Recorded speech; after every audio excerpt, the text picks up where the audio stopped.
الحمد لله نحمده ونستعينه ونستغفره ونؤمن به ونتوكل عليه ونعوذ بالله من شرور أنفسنا من يهد الله فلا مضل له ومن يضلله فلا هادي له ونشهد أن لا إله إلا الله وحده لا شريك له ونشهد أن سيدنا وسندنا ونبينا وشفيعنا وحبيبنا وطبيب قلوبنا ومولانا محمد أما بعد فأعوذ بالله من الشيطان الرجيم قل إن كنتم تحبون الله فاتبعوني يحببكم الله ويغفر لكم ذنوبكم والله غفور رحيم وقال رسول الله صلى الله عليه وسلم من أحب سنتي فقد أحبني ومن أحبني كان معي في الجنة أو كما قال عليه الصلاة والسلام وقال سبحانه تعالى في شان رسوله الكريم إن الله وملائكته يصلون على النبي يا أيها الذين آمنوا صلوا عليه وسلموا تسليما شكر محبة جبل كل درود إبراهيم كري اللهم صل على محمد وعلى آل محمد كما صليت على إبراهيم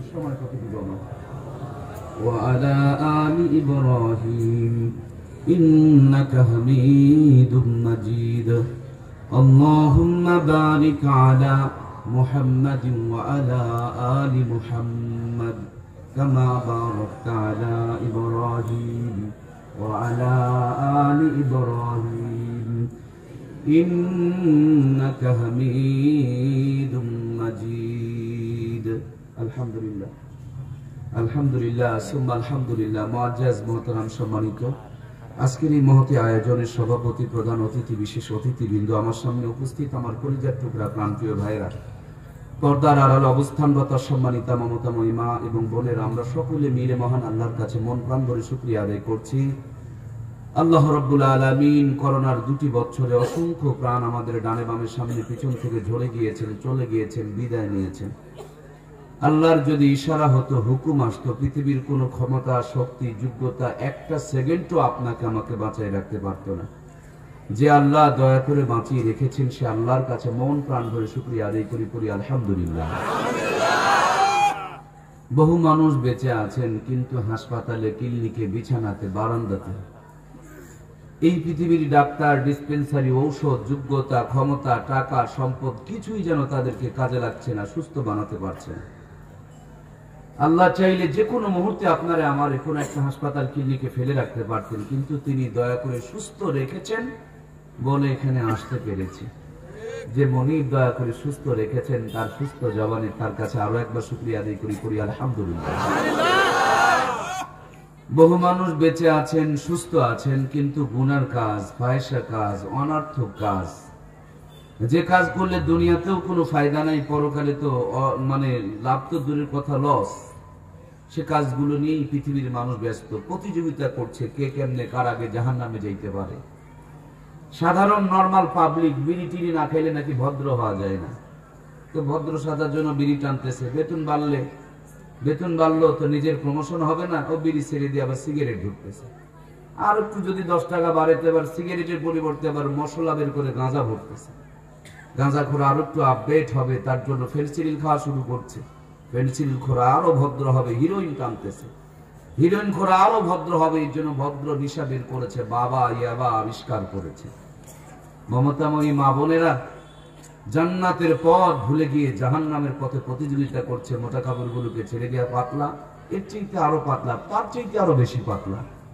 এখন যে যত পারতেছে কাপড় চোপড় ছিঁড়ে ফেরে কেটে ছেটে নিজের ইজ্জত বের করে দেশের মানুষকে জাহান্নামের দাওয়াত দিয়ে বেড়াচ্ছে। নিজে তো জাহান্নামে যাচ্ছেই, মানুষকে জাহান্নামে টেনে নিয়ে যাচ্ছে। আবার নিজেকে জ্ঞানী আর সম্মানী, সভ্য এবং ভদ্র দাবি করছে। যখন পাপ করাটা সহজ আর পাপ থেকে বেঁচে থাকাটাই বড় কঠিন। কত বড় কঠিন! সুন্নত তরিকায় বসে প্রসাব করলে ব্যাকডেট, আর কুকুরের তরিকায় দাঁড়িয়ে দাঁড়িয়ে স্প্রে করলেই নাকি আপডেট। সত্য কথা বললে আনসোশাল, বোকা, ইউজলেস, আর মিথ্যা কথা বললে চালাক, বুদ্ধিমান, জ্ঞানী, বুদ্ধিজীবী। শরীর ঢাকা পোশাক পরলে ব্যাকডেট, আর কাপড় পরে যদি ইজ্জত বের করে দেখানো যায় তাহলেই নাকি আপডেট। যখন পাপ করা সহজ আর পাপ থেকে বেঁচে থাকাটাই বড় কঠিন, সেই মুহূর্তে সব ধরনের পাপ থেকে আপনাকে আমাকে যিনি হেফাজত করেছেন সেই মালিকের দরবারে আরো একবার শুকরিয়া আদায় করি আলহামদুলিল্লাহ। আসমানের নিচে জমিনের উপরে এর চেয়ে কোনো মুবারক মজলিস নাই, দামি জায়গা নেই, শ্রেষ্ঠ জায়গা নেই, বরকতি জায়গা নেই, পবিত্র জায়গা নেই। আমার নবী তার জান্নাতি জবানে বলেছেন, যেখানে কোরআন এবং হাদিসের আলোচনা হয় এটা জান্নাতের বাগান। সুবহানাল্লাহ। দেখুন, অনেক মানুষ এসেছে ওয়াজ শোনার জন্য, কিন্তু ঘুরতেছে কোন দিকে? যেদিকে কুকুর ঘোরে। আমি কাউকে কুকুর বলি নাই, মানুষকে তো কুকুর বলার ক্ষমতা আমার নেই। মানুষের জন্য সুন্দর করে সামিয়ানা দেওয়া হয়েছে, নিচে বিছানার জায়গা বিছিয়ে সুন্দর করে বসার জায়গা দেওয়া আছে, মানুষ এখানে থাকবে। কুকুর যেদিকে ঘোরে সেদিকে কি মানুষের থাকাটা উচিত ভাই? তারা এখানে আসতে পারে না, অথচ গানের আওয়াজ কানে গেলে তাদের মির্গিল বেরাম ধরে, ঢোলের আওয়াজ কানে গেলে তারা লাফাইতে শুরু করে, আর কোরআনের আওয়াজ তাদের কানের ভিতরে যাচ্ছে, চেতনা নাই, অনুভূতি নাই, আবেগ নাই, ফিলিংস নাই। আমি মনে করি ওনার ভিতরের ইমানটাই ঠিক নাই। কথা বলুন ঠিক কিনা? যিনারা মুসলমানের ঘরে জন্ম নিয়েছেন, নিজেকে মুসলমান হিসেবে দাবি করছেন, যারা বলছেন যে আমার শরীরে মুসলমানের রক্ত আছে, আমি একজন মুসলমানের সন্তান, আমি সে সমস্ত মুসলমানদেরকে বিনয়ের সঙ্গে অনুরোধ করছি, একটা মাছ পানির বাহিরে বাঁচে না। একজন মুসলমান কোরআনের বাহিরে থেকে নিজেকে মুসলমান দাবি করতে, যদি আপনি মুসলমান হন তাহলে কোরআনের মাহফিলে চলে আসেন। আল্লাহ আমাদেরকে কবুল করুন, বলুন আমিন। আমার পূর্বক্ষণে আজকের এই অত্র মাহফিলের সম্মানিত প্রধান আকর্ষণ, প্রধান মেহমান, আপনাদের গোপালগঞ্জের রত্ন সম্পদ নিয়ামত, আজকের এই মহতি আয়োজনের সম্মানিত প্রধান বক্তা, তিনি এসেছেন। শুধু আমি একটু গোছগাছ করে দিব।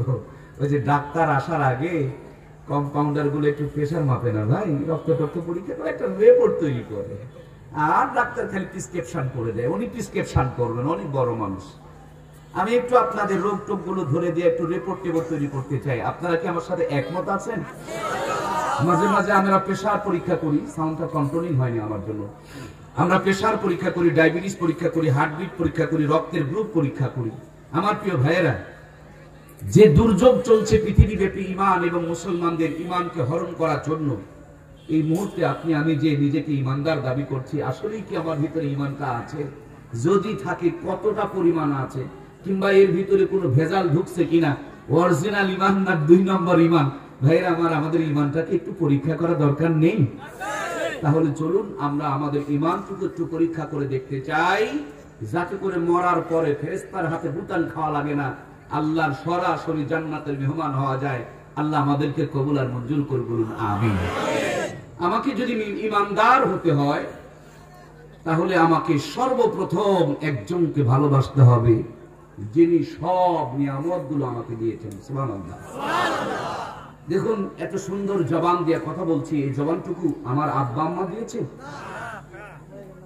আমি এই চোখ দিয়ে আপনাদেরকে দেখছি, আপনারা আমাকে দেখছেন। বলুন তো, এই চোখটাকে পৃথিবীর কোন মানুষ আপনাকে আমাকে দিয়েছে?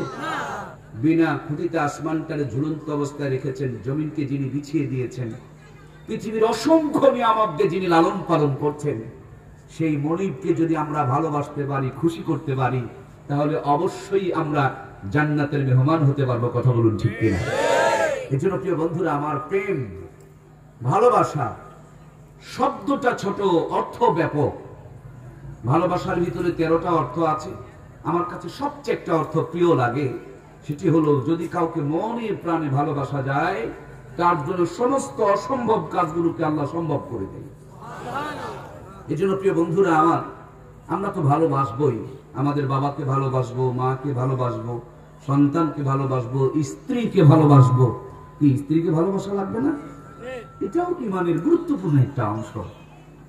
আমরা সবাইকে ভালোবাসবো, কিন্তু সবার আগে সবচেয়ে বেশি কাকে ভালোবাসবো?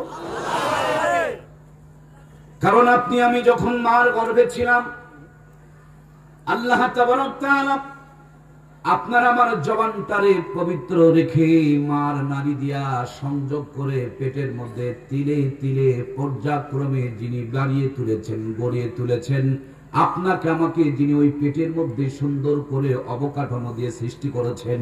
সুতরাং ভালো যদি বাঁচতেই হয়, বিনা অস্তিত্ব থেকে যিনি মার পেটে অস্তিত্ব দিয়েছেন ওই মনিবের ভালোবাসার দরকার আছে না? না।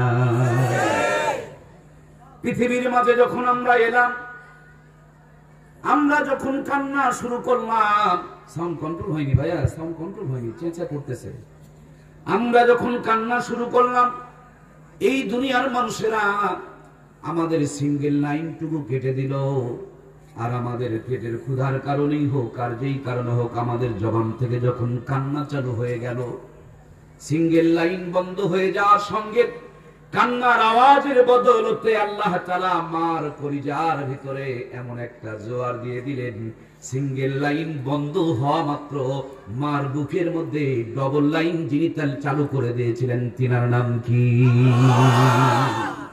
কাকে ভালোবাসছেন? কার জন্য পাগল আপনি? কোথায় হাঁটতেছেন, কোথায় ঘুরতেছেন, কি দেখতেছেন, কি নিচ্ছেন, কিসের জন্য আপনি পাগল হয়ে আছেন? পেটে ছিলেন, আপনাকে তিলে তিলে গড়ে তুলেছেন, সিঙ্গেল লাইন বন্ধ তো সঙ্গে সঙ্গে ডবল লাইন চালু হয়ে গেল। সুবহানাল্লাহ। আমার প্রিয় ভাইয়েরা, আমরা চা খেতে অভ্যস্ত, আমরা চা খাই, কিন্তু মাঝে মাঝে দেখবেন এত গরম হিট বুঝতে না পেরে একসাথে বেশি চা মুখে গেলে জিহ্বা পুড়ে যায়। আমরা যখন ছোট ছিলাম এটুকু বুঝার ক্ষমতা ছিল না, সেইটুকু বুঝেছেন কে? এজন্য যে খাবারের ব্যবস্থা আল্লাহ করেছিলেন, না গরম না ঠান্ডা, ঠান্ডা হলে নিউমোনিয়া হবে, গরম হলে বান্দার মুখ পুড়ে যাবে, একসাথে বেশি করে যদি বের হয়ে আসে ঢোক গিলতে পারবে না, বান্দা মারা যাবে। আবার মার বুকের ছিদ্রগুলো যদি ছোট হতো, বান্দা টানতে টানতে অসুস্থ হয়ে যাবে, না খেয়ে কঙ্কাল হয়ে যাবে। এর জন্য না গরম না ঠান্ডা, না মোটা না চিকন, ভিটামিন মিনারেল জিঙ্ক আর আয়রন ক্যালসিয়াম দিয়া আপনাকে আমাকে পর্যায়ক্রমে যিনি গড়ে তুলেছেন, বাড়িয়ে তুলেছেন, সেই মনিবের ভালোবাসার দরকার আছে না? না। মার বুকে দুধ খেয়ে আর চাহিদা পূরণ হবে না। এই জন্য প্রিয় ভাইয়েরা, আল্লাহ তাআলা ছোট্ট ছোট্ট দাঁত দিয়া দিলেন, এ দাঁত দিয়া শক্ত হাড় চাবানো যাবে না, সেজন্য নরম দাঁতগুলোকে পুনরায় নিয়ে নতুন করে শক্ত দাঁতের ব্যবস্থা করেছিলেন। তিনি কে? আমার প্রিয় ভাইয়েরা, পৃথিবীর প্রত্যেকটা জিনিসের স্বাদ নিবেন, প্রত্যেকটা খাবারের মজা অনুভব করবেন, এজন্য ছোট্ট একটা জিহ্বা দিলেন, কিন্তু জিহ্বার ভিতরে লক্ষ লক্ষ সফটওয়্যার বসিয়েছেন কে? এই মোবাইলে যেমন সফটওয়্যার আছে, আপনার জিহ্বাতে তেমন সফটওয়্যার আছে। ঝালের স্বাদ নেওয়ার জন্য একটা এক্সট্রা সফটওয়্যার আছে, লবণের স্বাদ নেওয়ার জন্য আরেকটা সফটওয়্যার আছে, তেঁতুলের স্বাদ নেওয়ার জন্য আরেকটা সফটওয়্যার রয়েছে, এরপর মিষ্টির স্বাদ নেওয়ার জন্য আরেকটা সফটওয়্যার আছে, কাঁঠালের স্বাদ অনুভব করার জন্য আরেকটা সফটওয়্যার দেওয়া আছে। একই জিহ্বার মধ্যে পৃথিবীতে যত আইটেমের খাবার হতে পারে, প্রত্যেকটা আইটেমের খাবার নেওয়ার জন্য সফটওয়্যার বসায় যিনি স্বাদ নেওয়ার ব্যবস্থা করেছেন, সেই মনিবের কুদরতি কদমে সেজদা দেওয়ার দরকার আছে না নাই? আমার প্রিয় ভাইয়েরা, নাকটা যদি পিছন দিকে থাকতো, পিছন দিকে সময় নিয়ে তারপরে মুখের মধ্যে দিতে হতো, যেমনটি নাকটা লম্বা তেমনটি যদি চোখগুলো লম্বা হয়ে যেত, যেখানে সেখানে গুতা লেগে আপনি আমি কানা হয়ে যেতাম। নাকটারে লম্বা করলেন, চোখটারে ভিতরে দিয়ে দিলেন। দোকানে নিরাপত্তার জন্য আমরা দোকানের সামনে শাটার ব্যবহার করি, নিরাপত্তার জন্য বন্ধ করে রাখি। আল্লাহ তাআলা দামি নিয়ামত চোখটার নিরাপত্তার জন্য পর্দা নামক শাটারের ব্যবস্থা করেছেন। তিনি কে? এই শাটারের ভিতরে আল্লাহ কুদরতি কিছু স্প্রিং দিয়ে দিয়েছেন। মোটরসাইকেল চলছে 180 স্পিডে, হঠাৎ করে সামনে একটা গাছের ডাল হেরে এসেছে অথবা পাথর ছুটে আসতেছে, চোখ দেখা মাত্র মেমোরিকে খবর দিয়া দেয়। মেমোরি মুহূর্তের মধ্যে চোখকে ইনফর্ম করে, জলদি করে বন্ধ করো, নইলে তুমি কানা হয়ে যাবে। বন্ধ করেছে, ডাল পার হয়ে গেছে, এই মুহূর্তে মেমোরি আবার নতুন করে সিগন্যাল দিয়েছে, তাড়াতাড়ি করে চোখের পর্দা খোলো, গাড়ি কিন্তু 80 স্পিডে রয়েছে, ধাক্কা লেগে তছনছ হয়ে যাবা। কুদরতি এত সেটআপ দিয়া যিনি লালন পালন করেন, সবার আগে সর্বপ্রথম ওই মনিবের ভালোবাসার দরকার আছে না না? বাবা নামক একটা বটগাছ সারাটা জীবন পিছনে থেকে ছায়া দেয়, মায়া দেয়, প্রেম দেয়, ভালোবাসা দেয়, নিজের সুন্দর জীবনটাকে তিলে তিলে আপনার জন্য বিলায়া দেয়। প্রচন্ড পেটের মধ্যে ক্ষুধা, কেউ দুটো মিষ্টি হাদিয়া দিয়েছেন, আল্লাহর বান্দার খেতে মন চাই, কিন্তু কলিজাতে আল্লাহ এত মায়া ঢেলে দিয়েছেন, মিষ্টি দুটো নিয়ে দেখে কিন্তু মুখের মধ্যে দেয় না, পকেটে রাখে, আর একটা তুলে মুখে দিতে চায়, পেটে প্রচন্ড ক্ষুধা, চিন্তা করে আমার সন্তান দুটি আমি একটা যদি খাই কাকে দিব আর কাকে বাদ রাখবো? পৃথিবীর কোন মানুষ এত মায়া করে না। আল্লাহ বাবার কলিজার মধ্যে এই প্রেমটুকু দিয়েছেন বলেই তো জীবনটাকে বিলিয়ে আপনাকে এত সুন্দর পৃথিবীর উপহার সব নিয়ামত গুলো দিয়ে গেছেন। বলুন, বাবাকে ভালোবাসার আগে, বাবাকে সৃষ্টি করে বাবার কলিজায় যে প্রেম আর ভালোবাসা পয়দা করেছেন আল্লাহ, সর্বপ্রথম সেই মনিবের ভালোবাসার দরকার আছে না না? মা এই পৃথিবীতে যতগুলো মধু, মিষ্টি, প্রেম, মহাব্বত আর ভালোবাসা আছে, সব যদি এক পাল্লায় তুলে দেন, একটা শব্দ মা পৃথিবীর সমস্ত মধুকে হার মানিয়ে দিবে। কথা বলুন আমার ভাইয়েরা। এই তো কিছুদিন আগে সম্ভবত ভোলার কোনো একটা ঘাটে নৌকা ডুবে গিয়েছিল, মা শাড়ির সাথে পেঁচ লেগে, বোরখার সাথে পেঁচ লেগে মরে যাচ্ছে। এমন মুহূর্তে স্বামীকে বলছে, স্বামী গো, দুইজনকে যদি বাঁচাইতে চাও, কাউকে তুমি বাঁচাইতে পারবা না, আমি তলিয়ে যাচ্ছি, আমার কলিজার টুকরা সন্তানকে তুমি ঝটকা দিয়ে উপরের দিকে নিয়ে চলে যাও। সন্তানকে উঁচু করে ধরেছেন, নিজে তলিয়ে গিয়েছেন, নিজের জীবনকে যিনি এভাবে তলিয়ে দিয়ে আপনার আমারকে যিনি প্রতিষ্ঠিত করে গিয়েছেন, বলুন তো দেখি, দুনিয়ার কেউ এত ভালোবাসে না, মা যে এতটা ভালোবাসেন। এজন্য মার কলিজার মধ্যে ওই ভালোবাসার সফটওয়্যার বসিয়ে দিয়েছেন কে? ও আমার প্রিয় ভাইয়া, আপনি আপনার প্রিয়তমা প্রেয়সী জীবন সঙ্গিনী অর্ধাঙ্গুনী কলিজার টুকরা বিবির জন্য নিজেকে ফেদা করে দিচ্ছেন, কুরবান করে দিচ্ছেন। তার তরতরা নাকটা দেখে আপনার বড় পছন্দ লাগে, চোখের ভুরুগুলো দেখে আপনি নিজেকে হারিয়ে ফেলে দেন, সুন্দর ঠোঁটগুলো দেখে নিজেকে কখন যেন বিলিয়ে দেন। বলুন তো দেখি, আপনি যে আপনার বিবির ভালোবাসায় আসক্ত হয়ে আছেন, ওই বিবির ঠোঁট, ওই বিবির চুল, ওই বিবির দাঁত, ওই বিবির সৌন্দর্য, এমনকি ওই বিবির একটা পশম পর্যন্ত কি নিজে বানাইতে পেরেছেন? সুন্দরী বিবিকে দিয়েছেন কে? সুতরাং ওই সুন্দরী বিবির প্রেমে হাবুডুবু খাওয়ার আগে এই বিবিকে যিনি বানিয়েছেন সেই মনিবের ভালোবাসার দরকার আছে না নাই?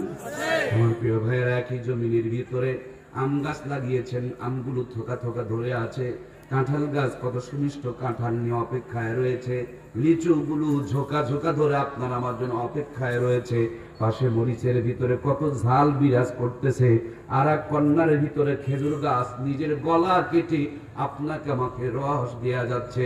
পাশের জমিনে নারিকেল গাছ দাঁড়িয়ে, এক নারিকেল ভিতরে আল্লাহ তাআলা একই সঙ্গে পানি এবং রুটির ব্যবস্থা করে রেখেছেন। কোটি কোটি নিয়ামত দিয়ে যিনি লালন পালন করেন, সবার আগে সেই মনিবের ভালোবাসার দরকার আছে না না? আমার প্রাণপ্রিয় ভাইয়ারা, এই জমিনের যেদিকে তাকাবেন সব দিকে কার ভালোবাসা বিরাজমান? সব দিয়েছেন আমার আল্লাহ। শুধু মাথার একটা নাট যদি টাইট হয়ে যায়, আর একটা কর্নারের নাট যদি ঢিল হয়ে যায়, শীতের দিনে কোথায় থাকতে হবে বোঝে না, কোন কাপড়টা বলতে পড়তে হবে সেটাও পর্যন্ত জানে না, কে আপন কে পর সেটাও পর্যন্ত অনুমান করতে পারে না। পায়খানায় বসে বসে আপনার আমার চাইতে কত সুন্দর মানুষগুলো পায়খানায় বসে বসে সেখান থেকে ময়লাগুলো তুলে তুলে খায়। যে আল্লাহ তাআলা আপনার আমার মাথা নামক মেমোরিটা সুস্থ রেখেছেন, দিনরাত 24 ঘন্টায় ওই মনিবের কুদরতি কদমে 5টা বারের জন্য সিজদা দেওয়ার দরকার আছে না না? আমার প্রিয় ভাইয়েরা, মানুষ যদি তার মাথা সুস্থ থাকে, এই দুনিয়াতে সে আল্লাহর নিয়ামত গুলোকে যদি দেখে, তাফাক্কারু ফি খালকিল্লাহ, ওয়ালা তাতাফাক্কারু ফিল্লাহ। আল্লাহকে দেখতে যেতে হবে না, আল্লাহর নিয়ামতগুলোকে নিয়ে চিন্তা করলেই আল্লাহর অস্তিত্ব খুঁজে পাওয়া যাবে। আমার প্রিয় ভাইরা, তখন অটোমেটিকলি মানুষের কলিজার মধ্যে প্রেম আর ভালোবাসা জেগে উঠবে। ওই প্রেম আর ভালোবাসা করার জন্য, আল্লাহকে পাওয়ার জন্য, আল্লাহকে কাছে নেওয়ার জন্য, আল্লাহর প্রেমে হাবুডুবু খাওয়ার জন্য মানুষেরা চেষ্টা করবে। আল্লাহর প্রেমে কেমনে হাবুডুবু খাওয়া যাবে, আল্লাহ তার পবিত্র কালামে নিজেই জানিয়ে দিয়েছেন। জোরে বলুন সুবহানাল্লাহ। আল্লাহর ওলি যারা, ওনারা বলেছেন যদি কেউ জান্নাতের আশায় ইবাদত করে, এটা চোর ডাকাত, ডাকাতি করতে গিয়েছে একটা স্বর্ণের চেনের জন্য, কিন্তু প্রথমে দরজা যদি না ভাঙে ভিতরে ঢোকা। 2 নম্বরে কাউকে যদি বাঁধতে হয় বাঁধতেছে, কারণটা হলো তার দরকার চেন। 3 নম্বরে কারো বুকে যদি ড্যাগার ঠেকাইতে হয়, পিস্তল ঠেকাতে হয়, চাকু ঠেকাইতে হয়, ঠেকাইতেছে, কারণটা হলো দরকার হলো চেন। আপনি যদি জান্নাতের আশায় ইবাদত করেন, এটা হলো বৃথা ব্যর্থ ইবাদত। সেজন্যই তো বড় পীর আব্দুল কাদের জিলানী বলেছিলেন, আল্লাহ যদি আমাকে জান্নাত দেয় আর ওই জান্নাতের মধ্যে গিয়ে যদি আমি আমার আল্লাহকে না পাই, সেই জান্নাতের আমার কোনো দরকার নাই। আমাকে আল্লাহ যদি জাহান্নামও দেয় আর সেখানে গিয়ে যদি আমি আমার আল্লাহকে পাই, আমি ওই জাহান্নামই চাই যেখানে গিয়ে আল্লাহকে পাওয়া যাবে। এই দুনিয়ার বুকে আল্লাহকে যারা মনে প্রাণে স্মরণ করেছে, হৃদয়ের মধ্যে জায়গা দিতে পেরেছে, ভালোবাসার মতন করে ভালোবাসতে পেরেছে, তাকিয়ে দেখুন না হযরত আইয়ুব আলাইহিস সালাম 18 বছর ধরে কষ্ট করেছে, পোকা কটকট কটকট করে কামড়াইছে, পোকার কামড়ে যেই পরিমাণ কষ্ট, আল্লাহকে ডেকে তার চাইতে বেশি মজা। এজন্য 18 বছরের মধ্যে একটা বার আসমানের দিকে তাকায়া পোকার কামড় থেকে বাঁচার জন্য আল্লাহর কাছে দরখাস্ত করে নাই। যেই দিন জিহ্বায় গিয়া এই পোকা ঘাত মেরেছে, আল্লাহকে ডাকতে বলে রব্বি ইন্নী মাসানিয়াদ-দুররু ওয়া আনতা আরহামার রাহিমিন। ওগো আল্লাহ, আমি আর সইতে পারছি না যে জিহ্বা দিয়ে তোমাকে ডাকি, সেই জিহ্বাই যদি আমার কামড়ায় পোকায় শেষ করে দেয়, আমি যদি তোমাকে ডাকতে না পারি, তাহলে তো সেই জিহ্বার আমার কোনো দরকার নাই। আমার প্রিয় ভাইয়েরা, আপনারা জানেন এই জগতের ভিতরে আমাদের প্রিয় নবীর একজন কাছের মানুষ ছিলেন সাইয়্যিদিনা হযরত বেলাল। পিঠের মধ্যে আগুনের আংরা দিয়েছে, আগুনের তাপে চর্বিগুলো গলে গলে আগুনের আংরা গুলো নিভে যায়, কিন্তু বিলালের ঈমানকে নিভাইতে পারে নাই। ওরা হাত পার মধ্যে পেরাক মেরেছে, ওরা অত্যাচার করছে, বুকের উপরে পাথরকে চাপিয়ে দিয়েছে। ওদের অত্যাচারে যেই পরিমাণ কষ্ট হয়, আল্লাহকে ডেকে তার চাইতে বেশি তিনি মজা পায়। এজন্য ওদের অত্যাচারকে তুচ্ছ মনে করেছে, আল্লাহর প্রেমে হাবুডুবু খেয়েছে। কথা বলুন ঠিক কিনা? এই জন্য প্রাণপ্রিয় ভাইয়েরা আমার, মনসুর হাল্লাজ নামক একজন আল্লাহওয়ালা, তিনি আল্লাহর প্রেমে ফেদা হয়ে গেছিলেন। এজন্য তিনি বলছিলেন আনাল হক আনাল হক। আমার প্রাণপ্রিয় ভাইয়েরা, তাহলে আমাদেরকে সবার আগে কাকে ভালোবাসতে হবে দয়া করে বলুন? আল্লাহকে ভালোবাসার মানুষ কিন্তু বাংলাদেশে অভাব নাই। অনেকে দেখবেন আল্লাহকে ভালোবাসতে বাসতে কাপড় পরা ভুলে গেছে ন্যাংটা বাবা। আল্লাহকে ভালোবাসতে বাসতে সাদা কাপড় ছেড়ে দিয়া লাল কাপড় পরছে লাল শালু বাবা। কেউ আল্লাহকে ভালোবাসতে বাসতে একেবারে চুল মুছ দাড়ি কাটে নাই জট বাবা। কেউ আবার আল্লাহকে ভালোবাসতে বাসতে বিয়ে শাদী পর্যন্ত ভুলে গিয়েছে। বিয়ে করলে বিবির প্রতি প্রেম জন্ম নিবে, ভালোবাসা জন্ম নিবে। বিবিকে প্রেম দিতে চায় না, ভালোবাসা দিতে চায় না, সবগুলো আল্লাহকে ভালোবাসা দিয়ে দিয়েছে। সন্তান পর্যন্ত নিতে চায় না, সন্তান নিলে সন্তানের প্রতি ভালোবাসা জাগবে, তার জন্য সন্তান পর্যন্ত নেয় না। আমার ভাইরা, আল্লাহর ভালোবাসায় নিজেকে ফেদা করে দিয়া গাঁজা টানতে টানতে মজগুরু লাল করে দিয়েছে। এরকম আল্লাহর পাগলের দাবিদার আছে না নাই? কেমনে আপনি আল্লাহরে পাবেন? আল্লাহকে কেমনে ভালোবাসবেন? আল্লাহ নিজেই বলেন, কুল ইন কুনতুম তুহিব্বুনাল্লাহ। ও নবী, দুনিয়াতে মানুষেরা এসে আমার নিয়ামতগুলো দেখে যখন আমার প্রেমে হাবুডুবু খাবে, তখন তারা আমি আল্লাহকে ভালোবাসতে চাইবে। আপনি তাদেরকে বলে দেন, তারা যদি আমি আল্লাহকে ভালোবাসতে চায়, আল্লাহ নিজেই বলেন ফাত্তাবিউনি, তাহলে যেন আপনার ইত্তেবা করে। আপনার ইত্তেবা করলেই আল্লাহ বলেন ইউহিব্বুকুমুল্লাহ, আপনার ইত্তেবা করলেই আমি আল্লাহ ভালোবাসা দিয়ে তাদের জিন্দেগির গুনাহগুলোরে মাফ করে দিব। খুব সহজ একটা উদাহরণ। এই যে উপরে একটা আলো জ্বলছে ভাইরা, এখানে কোনো কাজ নাই। কাজ হলো নিচে একটা সুইচ আছে, বুঝতে পেরেছেন? এখানে চাপ দিবেন, আলো জ্বলবে, অথবা বলেন না ওখানে যদি এটা আরো আধুনিক হয়, মিটার কোয়ালিটি হয়, এদিকে চাপ দিবেন তো আলোটা বাড়বে, এদিকে চাপ দিলে আলোটা। জি, আমাদেরকে হেলিকপ্টার ভাড়া করে গোলাপ নিয়ে আর সাজমি গিয়ে আই লাভ ইউ বলা দরকার নেই। মুহাম্মদুর রাসূলুল্লাহ নামক একটা পাওয়ার হাউস, একটা সুইচ, একটা মিটার, একটা রিমোট কন্ট্রোলের নিয়ামত আল্লাহ জগৎবাসীকে দিয়েছেন। এখানে ভালোবাসলেই আর সাজমির ভালোবাসা পাওয়া যাবে।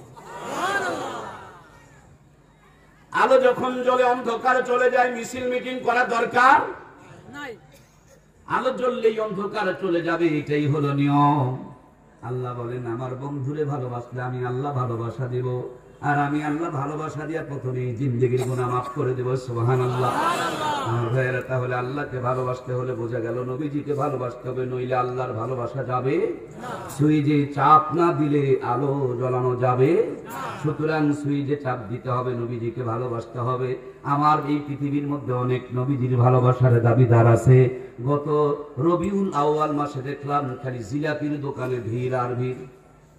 রবিউল আউয়াল আসলে ভালোবাসা জাগে, রবিউল আউয়াল চলে গেলে আর ভালোবাসা থাকে না। আমরা পাকিস্তানে দেখলাম বিশাল বড় কেক বানায়া কেক কাটতেছে আর বলতেছে হ্যাপি বার্থডে টু ইউ ইয়া রাসূলুল্লাহ। নবীর সুন্নতকে কুরবানি দিয়া নাস্তিকতা জিন্দা করছে আর নবীর ভালোবাসার দাবিও করতেছে।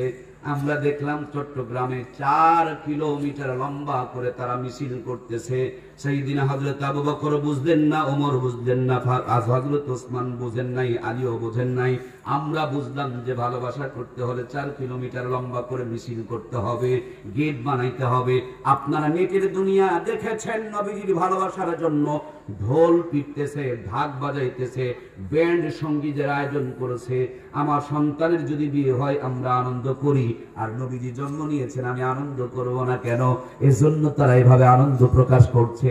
আল্লাহর হাবিব আজ থেকে 1500 বছর পূর্বে কেমন করে নবীজিকে ভালোবাসবেন নিজের জান্নাতি জবানে নিজেই জানিয়ে দিয়ে গেছেন। জোরে বলুন সুবহানাল্লাহ। আল্লাহর হাবিব বলেন মান আহাব্বা সুন্নতি ফাকাদ আহাব্বানি ওয়া মান আহাব্বানি কানা মাই ফিল জান্নাহ। যেই ব্যক্তি আমার সুন্নতকে মহব্বত করলো তিনি যেন আমাকে মহব্বত করলো, আর যিনি আমাকে মহব্বত করলেন আল্লাহর নবী বলেন কানা মাই ফিল জান্নাহ। কিয়ামতের দিন, মুসিবতের দিন, কেউ যেদিন কাউকে চিনবে না, মদিনাওয়ালা বলেন আমার সুন্নত মাননেওয়ালা উম্মতকে নিয়ে আমি নবী জান্নাত উদ্বোধন করব। আমি গতকালকে 2টাই মাহফিল শেষ করেছি, বাসায় পুষতে 4:30 বেজে গিয়েছে। নানান টেনশন মাথার মধ্যে নিয়ে আধা ঘন্টা ঘুমাইছি। তারপরে প্রাইভেটে কিছুক্ষণ রওনা করছি। গাড়িতে এতক্ষণ বসে থাকতে পারবো না, তার জন্য বিআরটিসিতে চলছি। তাতেও এই কোন মতো এসে পুষছি। ফোনের পর ফোন যাচ্ছে, অনেকে অপেক্ষায় রয়েছে যে হুজুর কখন আসবে। অনেক অনেক মুবারকবাদ এবং দোয়া জানে আপনাদের জন্য, আপনারা আমার জন্য অপেক্ষায় রয়েছিলেন। কিন্তু আপনি কি জানেন, আপনার জন্য একজন অপেক্ষায় আছে। তিনি 1 দিন নয়, 2 দিন নয়, 1 মাস নয়, 2 মাস নয়, 1 বছর নয়, 2 বছর নয়, 100 বছর নয়, 200 বছর নয়, 1000 বছর নয়, শুধু 1500 বছর ধরে দুখানা হাত উঁচু করে উম্মতের দিকে তাকিয়ে আছে। উম্মতের ভালোবাসা অপেক্ষা রয়েছে। ও উম্মত, জান্নাতের পথ ছেড়ে কেমনে জাহান্নামের পথে যাও? ও আমার প্রাণের ভাইয়েরা, সামান্য একটু টাকা হলে গোপালগঞ্জ ভালো লাগে না, ঢাকায় চলে যেতে হয়। আর একটু যদি টাকার জোর থাকে দেশ ভালো লাগে না, বিদেশে আমরা পারি জমাই। কিন্তু তোমার আমার নবী যখন মরজে মুতে মুতালা, আল্লাহর পয়গম্বরের কাছে হযরত জিবরিল বলেন নবীজি গো, আপনাকে আল্লাহ তাআলা আরশে আজিমের কাছে মৃত্যুর উপরে রাখতে চায়। আল্লাহর নবী বলেন জিবরিল রে, আমার আল্লাহর কাছে বলে দিও আল্লাহর কাছে দূর আর কাজ সকলই সমান। আমি আমার উম্মতের সঙ্গেই মদিনার মাটি থেকে যেতে চাই, উম্মতকে সঙ্গে করে নিয়ে আল্লাহর জান্নাত উদ্বোধন করতে চাই। ও আমার প্রিয় ভাইয়ের, আজকে যদি চোখটা আমাদের ভালো থাকতো, হালাল খাবার যদি পেটে যেত, নিয়তটা যদি পরিষ্কার হতো, যদি মসজিদের কোণায় মুরাকাবা করার মতন ভিতরে ঈমানের চার্জ থাকতো, চক্ষু বন্ধ করে গুনগুন করে দরুদ পড়বেন। আর এখান থেকে যদি মনের ধ্যান ভালো করে করতে পারেন, আপনি দেখতে পাবেন মদিনা রওজায় এখনো পর্যন্ত আল্লাহর হাবিব দুইখানা হাত উত্তোলন করে রব্বি হাবলি রব্বি হাবলি উম্মতি বলে ডাকতেছে। কথা বলুন ঠিক কিনা?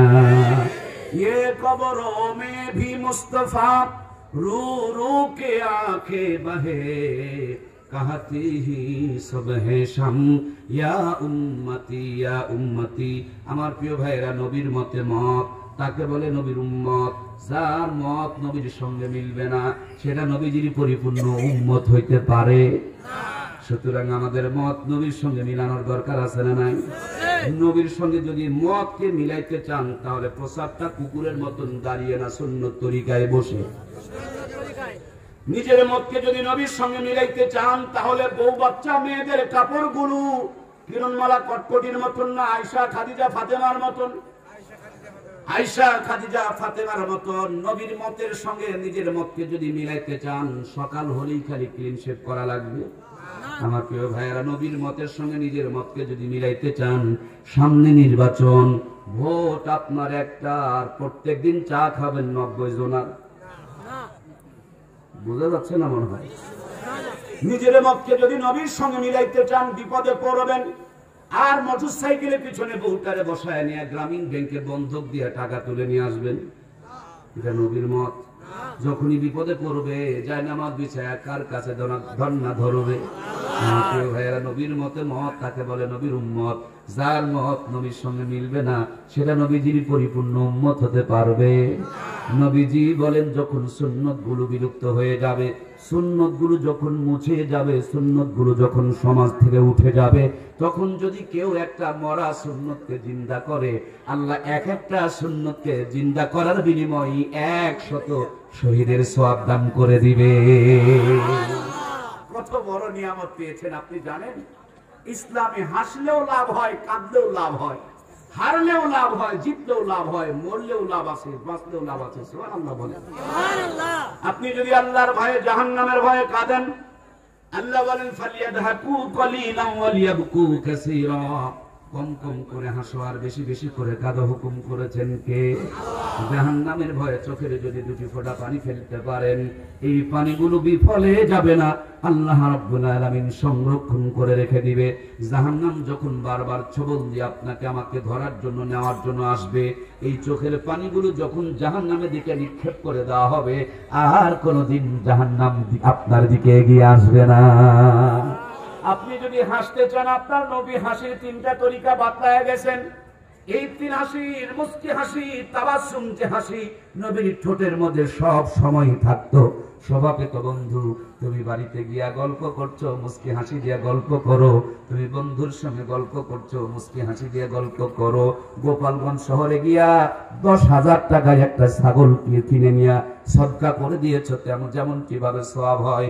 সামান্য নবীর সুন্নত তরিকায় কেউ যদি একটা মুস্কি হাসি দেয়, আল্লাহ ওই বান্দার আমলনামায় একটা সদকার সওয়াব লিখে দেয়।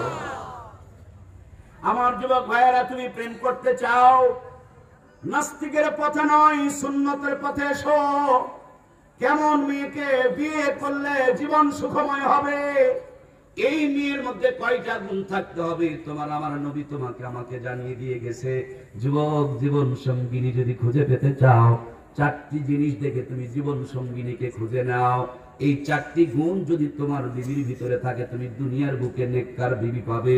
আল্লাহ পৃথিবীতে যত সম্পদ দিয়েছেন সবগুলোই আল্লাহর নিয়ামত, কিন্তু আল্লাহর হাবিব বলেন উত্তম নিয়ামত হলো নেককার বিবি। বর্তমান পৃথিবীর মধ্যে টাকা আছে, পয়সা আছে, সম্পদ আছে, মগর শান্তি। যতগুলো কারণে শান্তি নাই, তার 1 নম্বরের কারণ হলো আমরা স্ত্রী, জীবন সঙ্গিনী, অর্ধাঙ্গিনী সঠিকভাবে নির্বাচন করতে পারি। আমার প্রিয় ভাইয়েরা, এজন্য জীবন সঙ্গিনী নির্বাচন করতে গিয়ে আল্লাহর হাবিব বলেন 4টি গুণ দেখে তুমি তোমার জীবন সঙ্গিনী নির্বাচন করো। ওয়ালি মালিহা, ওয়ালি জামালিহা, ওয়ালি নাসাবিহা, ওয়ালি দীনিহা। আল্লাহর হাবিব বলেন ফাসফার বিজাতির দিন, সবচেয়ে বেশি দিনের প্রতি খেয়াল রাখো, সম্পদের দিকে খেয়াল রাখো। এমন নোংরা ঘরের মেয়ে নিয়ে আসিও না যে ঘরের মেয়ে তোমার বাড়িতে আসার পর আর বাপ মার সঙ্গে তোমাকে মিশতে দিতে চায় না। সভ্য ঘর ভদ্র ঘরের মেয়ে যদি হয় কোনোদিন বাবা মা থেকে তার স্বামীকে আলাদা করতে চাইবে না। আর যারা নিচু কোয়ালিটির মেয়ে তারা সারাটা জীবন খালি স্বামীর ডিভাইডেড কামনা করবে। কথা বলুন ঠিক কিনা? 2 নম্বরে সৌন্দর্যের দিকে খেয়াল রাখো। বিয়ের আগে চোখটা এদিক ওদিক যাই মেনে নেওয়া যায়, কিন্তু বিয়ের পর তোমার নজর যেন কন্ট্রোল হয় এরকম সুন্দর দেখে বিয়ে করো। কিন্তু দুর্ভাগ্যজনক হলো সত্য, বিয়ে করি আমরা আর বউ পছন্দ করে আমাদের দুলাভাই। কথা বলে না কেন? সবার রুচি কি একমত? কথা বলেন একমত? ভাইয়ের আমার কেউ মিষ্টি 1.5 কেজি বসাই, কেউ আবার মিষ্টি মুখেই দিতে পারে না। করলা ভাজি ছাড়া দুলা ভাইরে ভাত খেতে মজা লাগে না। আর করলা ভাজি আমার প্লেটে দিলে আমার খাবার বন্ধ হয়ে যায়, তার মানে আমি খেতেই পারি না। সুতরাং আমাকে যেই মেয়েটারে ভালো লাগে দুলা ভাইকে খারাপও লাগতে পারে, আর দুলা ভাইরে যেটা ভালো লাগে সেটা আমার কাছে খারাপ লাগতে পারে। যার বউ তাকেই পছন্দ করতে দিতে হবে। কথা বলুন ঠিক কিনা? কিন্তু বর্তমান ডিজিটাল জামানা, কালো মেয়েগুলো বিউটি পার্লারে ঢোকে আর আটার বস্তা মেখে ফর্সা হয়ে যায়। এজন্য যুবক, বিয়ে যদি করতে যাও আপনি জিজ্ঞেস করবেন যে আমি ওযু করা দেখবো। দেখতেই তো গেছে, আমার সাথে ওযু করেন, সামনে ওযু করতে লাগাই দেন, আমি ওযু করা দেখবো। ওযুর মধ্যে আপনি অনেক কিছু দেখা হবে, মুখ চোখ দেখা হবে, হাত পর্যন্ত দেখা হবে, পায়ের টাকলো পর্যন্ত দেখা হবে। এর সবচেয়ে বড় দেখা হবে যে আপনি ভেজাল থেকে বেঁচে যাবেন, যেটা বিউটি পার্লারে গিয়া মেকআপ করে যদি সামনে আসে এটা চিনার উপায়। আপনি যদি তালে পরে বিয়ে করে নেন, বাসর ঘরে ঢোকার আগে ছিল এক মতন, গোসল করে যখন ঢুকবে তখন আর চিনা যাবে না। এই অশান্তির থেকে যদি বাঁচতে চান তাহলে আপনি বলবেন ওযু করার পর আমি দেখব। সৌন্দর্যের গুরুত্ব দেওয়া হয়েছে, এরপর বংশের প্রতি খেয়াল রাখতে বলা হয়েছে, সম্পদের প্রতি গুরুত্ব দেওয়া হয়েছে। তিনটার কোনোটাই নাই। ভিতরে যদি ঈমান পাওয়া যায় গ্রহণ করে নাও, এটাকে অ্যাকসেপ্ট করো।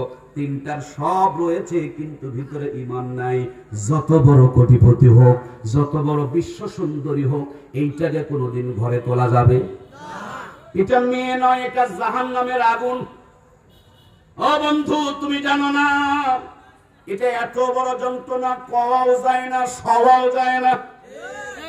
হয়তো তুমি মনে মনে ভেবেছো সুন্দর দেখে যারা বিয়ে করেছে না জানি তারা কত সুখে আছে, ওরা অনেক মুসিবতে আছে। একটু যদি সুযোগ পাই কখন কোন দিকে স্লিপ করে চলে যাবে তার জন্য টেনশনে তাদের ভালো করে ঘুম হয়।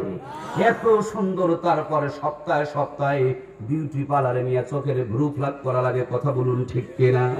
এত সুন্দরীকে বিয়ে করে নিয়ে এসেছে চাকরি টাকার ক্ষমতার জোরে, কিন্তু বউ কন্ট্রোল করতে পারে না। কারণ ভিতরে যদি হারাম ঢুকে যায়, ভিতরে যদি হারাম রুজি যায়, ভিতরে যদি হারাম খোরাক যায়, হারাম খাবার যায়, হারাম রুজি যায়, দেখবেন সব ঠিক থাকবে কিন্তু আপনার যৌবনের পাওয়ার থাকবে না, ব্যাটারিতে চার্জ বিরাজ করবে। হামদরদার হারবাল দিয়ে এই চার্জ বাড়ানো যাবে। এই জন্য দেখবেন বিবিকে কন্ট্রোল করার জন্য আমেরিকা থেকে 9 লক্ষ টাকা দিয়ে আইফোন কিনে নিয়ে এসে দিয়েছেন, কিন্তু তারপরও বউটা খালি এলোমেলো করে ঘরের মধ্যে ওয়াইফাই নেটওয়ার্ক লাগিয়ে দিয়েছেন যাতে করে মার্কেটে ঘোরে। দেখবেন যার বউ তারই 10 তলা বিল্ডিং ওনার হাতের নিজের টাকা দিয়া কিনা আইফোন এবং তারই নেটওয়ার্ক। ওনার তকদিরে ভালোবাসা জোটে না, এই খটাস করে নিজের ভালোবাসা অন্যদিকে সাপ্লাই করে। কথা বলুন ঠিক কিনা? আপনারা যারা ইসলামকে ফলো করে চলেন আপনারা বুঝতে পারছেন না, কিন্তু ইসলাম যারা মানে না এরা কত বড় বিপদে আছে আপনি বুঝতেই পারছেন না। আমার প্রিয় ভাইয়েরা, আজকে বাংলাদেশের সবচাইতে যুবকেরা হার্ট স্ট্রোক করছে বেশি। বর্তমানে কিছু ইসলামিক ডাক্তারদের গবেষণা, এই বেশিরভাগ যুবকদের হার্ট স্ট্রোক করার পিছনে 1 নম্বরের কারণ মেয়েলি কারণ। 2টা 3টা করে প্রেম করে, এরপরে প্রেম করতে করতে যা ভালোবাসা ছিল সব গাছতলায় গাছতলায় বিলীন করে দিয়েছে। ওই বউটাকে ঘরে তুলেছে, এখন ঘরের মধ্যে ভালোবাসা নাই, খালি ঝগড়া চলতেছে, সইতেও পারে না কইতেও পারে না। এক পর্যায়ে চিন্তা করতে করতে হার্ট স্ট্রোক ব্রেন স্ট্রোক করে ফেলতেছে। কথা বলুন ঠিক কিনা? এজন্য বন্ধুরা আমার, অশান্তি থেকে যদি বাঁচতে হয় প্রত্যেকটা জায়গায় নবীর সুন্নতের দরকার আছে না নাই? দুর্ভাগ্যজনক হলো সত্য, আমাদের বিয়ে হয়, মুসলমানের বিয়ে হয় হিন্দুদের তরিকায়, গায়ে হলুদ দেওয়ার নাম দিয়া এই মেয়েটাকে অর্ধনগ্ন করে হাজার হাজার যুবকের সামনে ভিডিও করে ক্যামেরা ধরে মেয়েটাকে গোটা শরীর হলুদ মাখিয়ে দিতেছে। ছেলেটারে মালকাস মারায় এ টু জেড তার ভাগিরা শরীরটা ধরে ডলতেছে। এরপর আকাদা মাখামাখি রং মাখামাখি তো চলতেছে চলতেছে। মুসলমানের মেয়ে 90 লক্ষ টাকা মহরানা, 1050 টাকা নাকের ফুল বাবদ নগদ, অবশিষ্ট টাকা বাকি, কিয়ামত পর্যন্ত ফাঁকি। ওর দাদাও দেয়নি, বাপও দেয়নি, নিয়ত করছে এই নিয়ত দিবেন। নিয়তি আছে যে যত পারো বাদো, দিচ্ছি না তো দেওয়া তো লাগে না। বাসর ঘরে ঢোকার আগে মেয়েটারে বলে দেয়, আপা মহরানা টাকা মাফ করিয়ে দিও, নইলে কিন্তু জেনার গুনাহ হবে। এই ছেলেটারে শিখিয়ে দেয় বইয়ের কাছে মহরানার টাকা মাফ দিয়ে নিও, নইলে কিন্তু গুনাহগার থাকতে হবে। বাসর ঘরে ঢোকার আগে পৃথিবীর সব চাইতে বড় ফকির, দুনিয়ার সব চাইতে দামি দিনে বইয়ের কাছে মহরানার টাকা মাপ চাই, দিদি তো মহরানার টাকা মাফ করে দেয়। সংসার চলতেছে 15 বছর ধরে, 3টা সন্তান জন্ম দিয়ে ফেলেছে। হঠাৎ করে একদিন কেওয়াজ বেঁধে গিয়েছে। আল্লাহর বান্দা বলছে তোমাকে নিয়ে সংসার করা সম্ভব নয়। আল্লাহর বান্দি ফুটানি ব্যাগখানা ঘাড়ের মধ্যে নিয়ে গোপালগঞ্জের কোর্টে গিয়া মহরানার কেসখানা ঠুকে দিয়েছে। ভাইয়ের আমার, বাসর ঘরে ঢোকার আগেই তো মহরানার টাকা মাফ করে দিয়েছে। মাফ করা টাকার মনে হয় কেস হয়? আপনারা গোপালগঞ্জের মানুষ কথা জানেন না? মাফ করা টাকার কেস হয়? মাফ করা টাকার কোনোদিন কেস হতে পারে না। আর যদি কেস হয় তাহলে বোঝা গেল এটা মাফ হয়। মাফ যদি না হয়, এর ফাঁক দিয়া 3টা সন্তান আপনি জন্ম দিয়েছেন, তাহলে নিজেই বলেন এটা ভালো জাদা না হারাম জাদা? কথা বলেন না কেন? ভালো জাদা না হারাম জাদা? আপনি বলেন ডানে, সন্তান যায় বামে। কারণ হলো ওই জায়গায় সব জায়গায় সুন্নত মানার দরকার আছে না নাই? আমার ভাইয়ের, আপনাদের বরিশালের ঘটনা, মেয়ের বাড়িতে 500 বরযাত্রী নেওয়া লাগবে। বরযাত্রী গিয়েছে, গোস্তের পরিমাণ কম হয়েছে, এত জোরে বাঁশ দিয়া মাথার মধ্যে বাড়ি মারছে, মরেই গেছে। মানে জন্মের ওয়াখায়া পৃথিবীর সবচেয়ে বড় ফকির, নিজের বাড়িতে খাওয়ার ব্যবস্থা করতে পারে নাই, শ্বশুর বাড়িতে খাওয়ার জন্য অন্যর কাছে আমার ভাইরা এরকম ভাবে জুলুম করে। এটার নাম ইসলাম না। তোমার যত বড় হ্যাডাম থাকুক, নিজের বাড়িতে দাওয়াত দিয়ে খাওয়াইতে হবে। কথা বলুন ঠিক কিনা? বিয়ের পর আবার দেখে নতুন একটা ধর্ষণ শুরু হয়ে গেছে। মেয়েটার হাতে পানের বাটা দিয়া আর এক সাইডে একটা প্লেট রেখে দেয়, ফকির ভিক্ষা করা শুরু করে দেয়। মেয়ে দেখে আর টাকা দিয়ে যায়। আপনাদের এলাকায় কি আছে? গিফট দিয়ে যায়, টাকা দিয়ে যায়, উপহার দিয়ে যায়, দেখে আর চলে যায়, দেখে আর চলে যায়। নতুন বউ মাথা নিচু করে আছে, নারী শাশুড়ি দাদু শাশুড়ি মাথাটা উঁচু করে দিয়ে বলে, দেখো চাঁদের চাইতে সুন্দর আমার নাতি বউ। দাদুরা দেখে আর বলে, নাতিরে এই মাল কোথায় পানি? বন্ধুরা বলে, দোস্ত এই জিনিস কোথার থেকে জোগাড় করলি? তার মানে যিনি বিয়ে করলেন তিনি এখনো পর্যন্ত এই মেয়েটাকে কাছে পেল না, ভালো করে মন ধরে তার দেখার একটা সুযোগ হলো না। কিন্তু ইসলামের থিওরি হলো চোখেরও জেনার গুনাহ আছে না নাই? দাদা যে ভাষা ব্যবহার করে, নাতি এই মাল কোথার থেকে জোগাড় করলি, তার মানে দাদার ভিতরে যদি যৌবন থাকে, একটু হলেও নাড়া দিয়েছে, তার জন্যই তো মুখ থেকে ওই রকম কথা বের হচ্ছে। বন্ধুদের একটু হলেও লোভ লেগেছে, তার জন্যই তো বললো, এই মাল কোথার থেকে খুঁজে বের করলি? আমার প্রিয় ভাইয়েরা, যিনি বিয়ে করলেন তিনি বাসর ঘরে বউটারে নিতে পারলেন না, তার আগেই আমরা চোখের জেনা শুরু করে দিলাম। ওর পেট থেকে শাহজালাল, শাহপ্রাণ, শাহ মাকদুম আশা করা যায় না। এদের পেট থেকে লুচ্চা, গুন্ডা, সিটার, বাটপারি জন্ম নিতে পারে। কথা বলুন ঠিক কিনা? সম্মানিত প্রিয় ভাইয়েরা আমার, বাসর ঘরে বিবিকে নেওয়ার পর আপনি এই ঘরে ঢুকে বিবি স্বামী স্ত্রী দুইজন একসাথে 2 রাকাত নফল নামাজ পড়ে আল্লাহর কাছে চোখের পানিগুলো ছেড়ে দোয়া করেন, আল্লাহ পিছনের জিন্দেগিগুলো মিটায় দাও, সামনের জিন্দেগি কোরআন সুন্নাহ অনুযায়ী চলার তৌফিক দাও। আমার বিবির পেট থেকে নেককার পরহেজগার আল্লাহওয়ালা একটা সন্তান দাও। কিন্তু বাংলাদেশের বাস্তব অবস্থা দেখেন, ওই বিয়ের দিনে এত জোরে ডেক সেট বাজাই, জমিন থরথর করে কাঁপে। আমার ভাইয়েরা, এই মিলামিশার ফলে যদি পেটে কোনো সন্তান জন্ম দেয়, ডেক সেটের তালে তালে যে সন্তান জন্ম নেয়, ওই সন্তান কোরআনের হাফেজ হতে পারে না। ওই সন্তান নিশ্চয়ই এই জামানার বড় বড় চিটার বাট্টার বাটপাড়ার লুচ্চা হইতে পারে। কথা বলুন ঠিক কিনা? আমার প্রাণপ্রিয় ভাইয়েরা, খুব খেয়াল করে দেখেন আমার মুসলমান বন্ধুরা, একটু কথাগুলো বোঝার চেষ্টা করেন। আমরা ওযু করি সুন্নত তরিকায়, নামাজ পড়ি সুন্নত তরিকায়, কিন্তু অনেক মুসলমান সুন্নত তরিকায় প্রেম করা জানে। প্রেম করারও সুন্নত তরিকা আছে, ইসলামে নাই বাদ দিয়া সব আছে, ইসলামে কোনো কিছু নাই। আমার ভাইয়েরা, আপনি যদি সুন্নত তরিকায় খাবার খান, এখানেও যেমন সওয়াব হয়। সুন্নত তরিকায় মসজিদে ঢোকেন, সেখানেও যেমন সওয়াব হয়। সুন্নত তরিকায় জানাজার নামাজ পড়েন, এখানেও যেমন সওয়াব হয়। সুন্নত তরিকায় প্রেম করা নিয়ম আছে না নাই? রাতের শুরুতে নয়, রাতের শেষের দিকে করো। আজকের স্বাস্থ্য বিজ্ঞান বলতেছে ভরা পেটে যদি মিলামিশা করে হার্নিয়া হওয়ার সম্ভাবনা বেড়ে যায়, রক্তচাপের সম্ভাবনা বেড়ে যায়। বিড়ি টানতে টানতে বিবির গলা জড়িয়ে ধরে আই লাভ ইউ বলিও না। তোমার আমার নবী শিখিয়ে দিয়েছে, ওযু ইস্তেঞ্জা টয়লেট বাথরুম সেরে নাও, মেসওয়াক করে নাও, যদি পারো ওযুটা করে নাও। তারপরে যখন তুমি তোমার বিবির সঙ্গে মিলিত হতে যাও, নামাজ পড়তে হলে যেমন সূরা পড়তে হয়, দোয়া পড়তে হয়। এই প্রেম, পবিত্র প্রেম ভালোবাসা করতে হলো দোয়া রয়েছে, আল্লাহুম্মা জান্নিবনা শাইতানা। বাকিটুকু বলবো না, সবাইকেই শিখতে হবে, নইলে কিন্তু মিলামিশা জায়েজ হবে। আপনি একা নয়, আপনার সাথে সন্তান পর্যন্ত সঙ্গ দিবে। এজন্য আপনি বলবেন ডানে, সন্তান যাবে বামে। প্রত্যেকটা জায়গায় যদি আমরা সুন্নত মানতে পারি, সর্ব জায়গাতে রহমত আর বরকত নাজিল করবেন কে? দিদির পেটে সন্তান এসে গেল, আমার কলিজার টুকরা মমতাময়ী মায়েরা, আর কাজ কাম করতে পারবেন না। এখন বসে বসে সোফা সেটে বসে খালি কিরণমালার কটকরি পাখির সিরিয়াল মেনটেন করবেন। কথা বলে না কেন? পেটের মধ্যে সন্তান নিয়ে যদি রোজা রাখেন, আল্লাহ তাআলা এই রোজাদার মার পেটে সন্তান রয়েছে, সন্তানগুলো পেটে আঘাত করছে, প্রত্যেকটা আঘাত আল্লাহর জন্য বান্দি হজম করতেছে। প্রত্যেকটা আঘাতের বিনিময় সওয়াব দান করবেন কে? পেটে সন্তান নিয়ে তাহাজ্জুদ করো, পেটের মধ্যে সন্তান নিয়ে তুমি কোরআনুল কারীম তেলাওয়াত করো। আমার প্রিয় বন্ধুরা, আপনারা জানেন বড় পীর আব্দুল কাদের জিলানী রহমাতুল্লাহি আলাইহি মার পেট থেকে 18 পারা কোরআনের হাফেজ ছিলেন। এটা অনেকেই মানে, অনেকেই মানে না, তবু আমি 100% মানি। কেমন করে আমি মানি? আমাদের নওগাঁতে একদিন হঠাৎ করে দেখতেছি ছোট্ট একটা মেয়ে, আপনারা টিভির পর্দায় ওনাকে দেখেছেন, তার নাম ছিল আশা।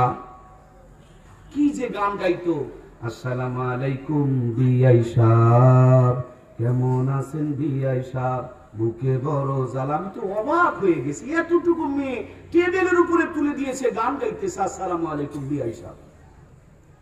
যে মেয়েটা, তার বাবার নাম বলাটাও বড় মুশকিলের কথা, কিন্তু কি সুন্দর করে কয়েকটা গান গাইলো। তখন আমার মনে পড়ে গেল, বড় পীর আব্দুল কাদের জিলানী কেন মার পেট থেকে 18 পারা কোরআনের হাফেজ হইতে পারবে না?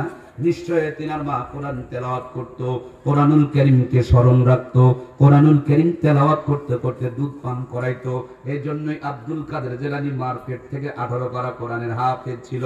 বর্তমান ডিজিটাল জামানা, যখন থেকে পেটে সন্তান আসে তখন থেকে টিভি আর ছবি আর গান আর নাটক দেখা শুরু হয়ে যায়।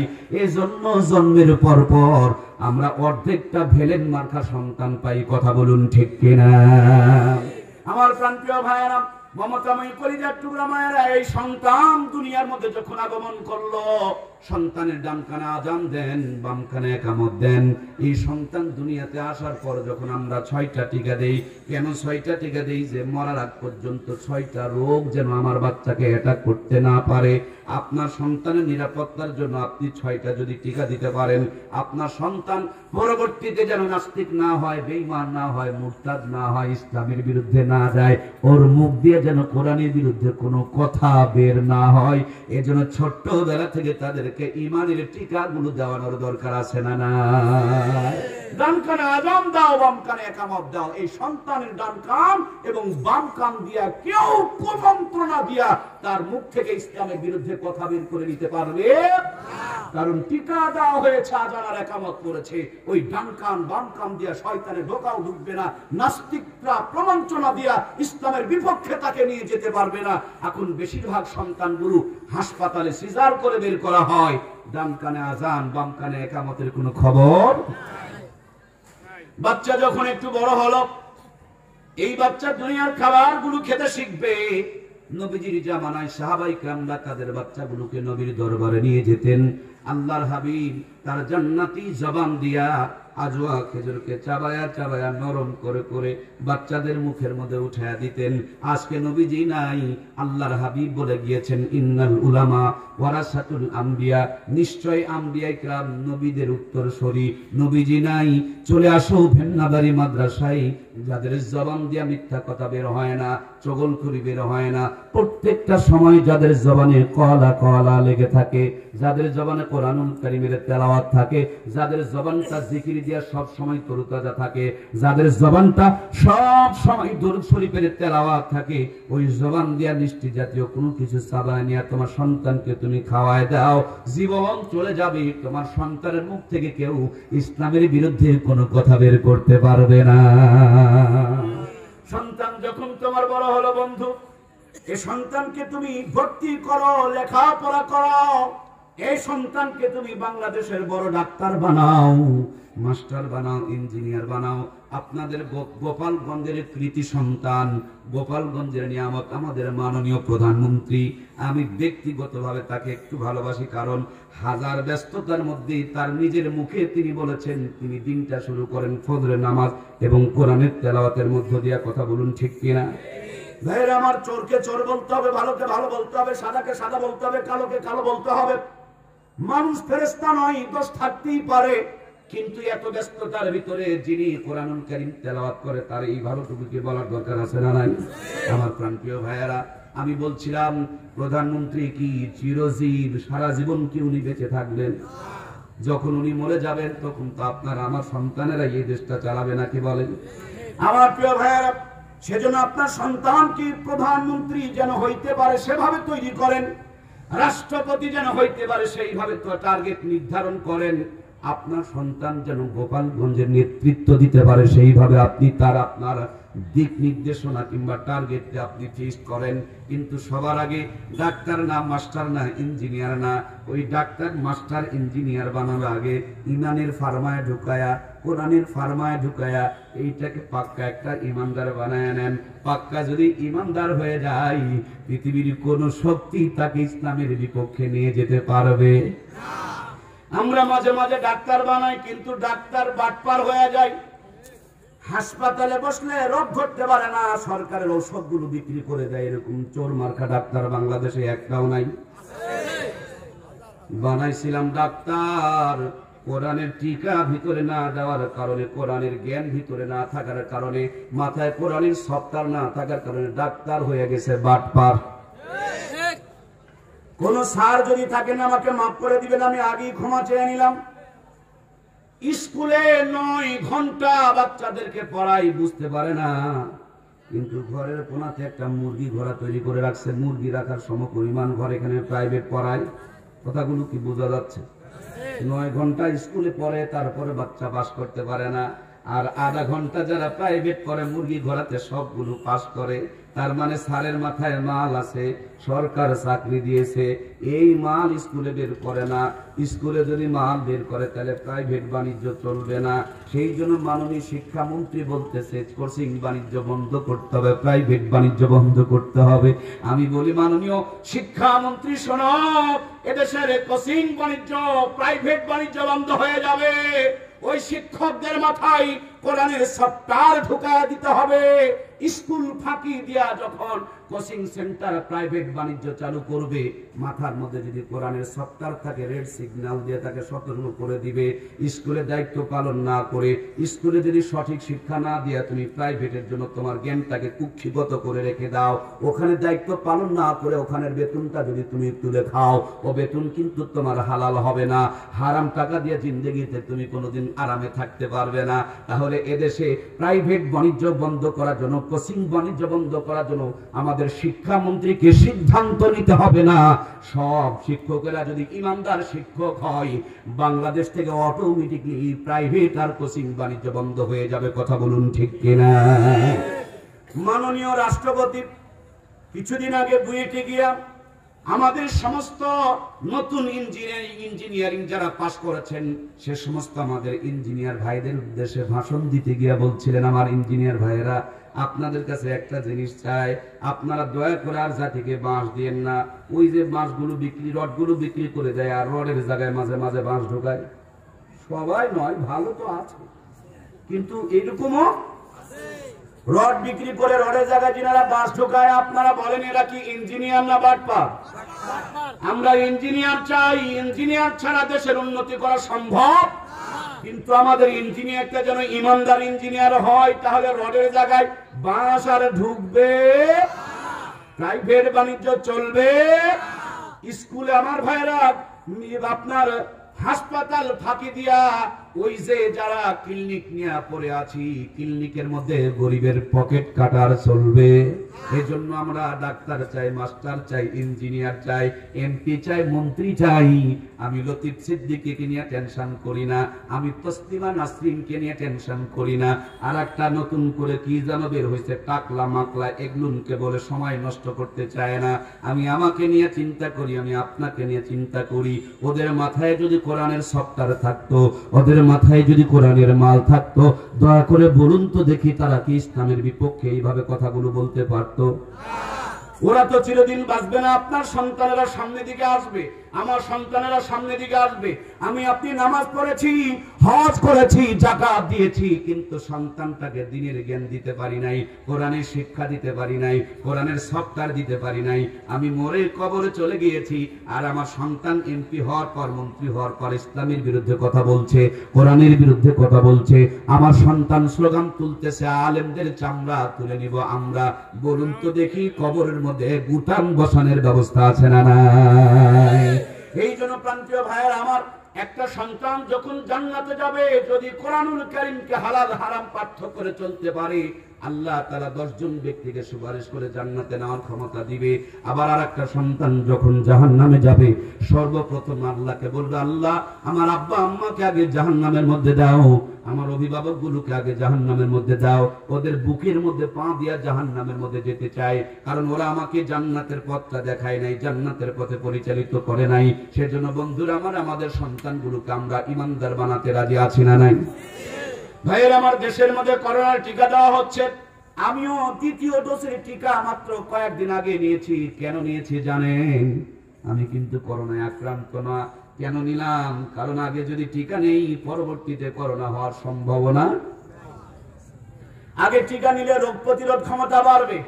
ও বন্ধু, সন্তানকে জন্মের পর টিকা দিলা 6টা, করোনা থেকে বাঁচার জন্য নিজে টিকা নিলা করোনার 2টা। তোমার ছেলেটা, তোমার মেয়েটা, তোমার ভাইটা, তোমার বোনটা, তোমার বন্ধুটা, তোমার সন্তানটা, সে যেন পরবাটপার না হয়, নাস্তিক না হয়, মুরতাদ না হয়, কুকুরের মতন দাঁড়িয়ে প্রসাব না করে, মেয়েটা যেন ইজ্জত বের করে দেশের মানুষকে দেখাইতে না পারে। এজন্য এই সন্তানগুলোকে মাদ্রাসায় দিয়া ইমানের 3টা বছরের জন্য টিকা নেওয়ার দরকার আছে না নাই? আমি স্কুল কলেজ বিশ্ববিদ্যালয়ের বিরুদ্ধে বলি না, কারণ এই শিক্ষাগুলোকেও আমি মূল্যায়ন করি। আমি স্কুলের বিরুদ্ধে ভুলেও বলবো না, কিন্তু স্কুলে শুধু বলা, শুধু লেখাপড়া করায় দিনে, মাদ্রাসায় লেখাপড়া করায় দিনে, এবং যারা যারা কথা বললেন না তাদের জবানে প্রবলেম। আমি কি মিথ্যা বললাম?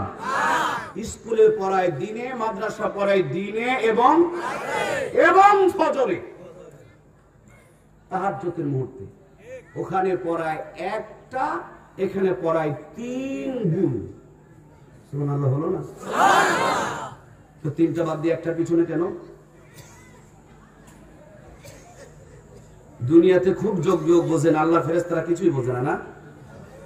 কবরে গিয়ে আপনার ছেলে পার হয়ে যাবে, আল্লাহ আমি কিছু জানি না। আল্লাহ প্রথম বুতান শুরু করবি, কেন জানিস নি? জানলি না কেন? তোর প্রথমে তো নামাজের কথা বলা হয় নাই, রোজার কথা বলা হয় নাই, হজের কথা বলা হয় নাই। প্রথম বলা হয়েছে, পড়ো তোমার প্রভুর নামে যিনি তোমাকে সৃষ্টি করেছেন। সুবহানাল্লাহ বলে। আমার প্রিয় ভাইরা, এই জন্য আল্লাহর কাছে সন্তানকে যদি দিনের জ্ঞান দিতে না পারি ধরা খাওয়া লাগবে না। স্কুলে শুধু দুনিয়াটা পড়াই, মাদ্রাসার সিলেবাস নিয়ে আসেন, আমি দেখায়া দিব এই মাদ্রাসায় দুনিয়াটাও পড়ায় আখিরাতেরটাও।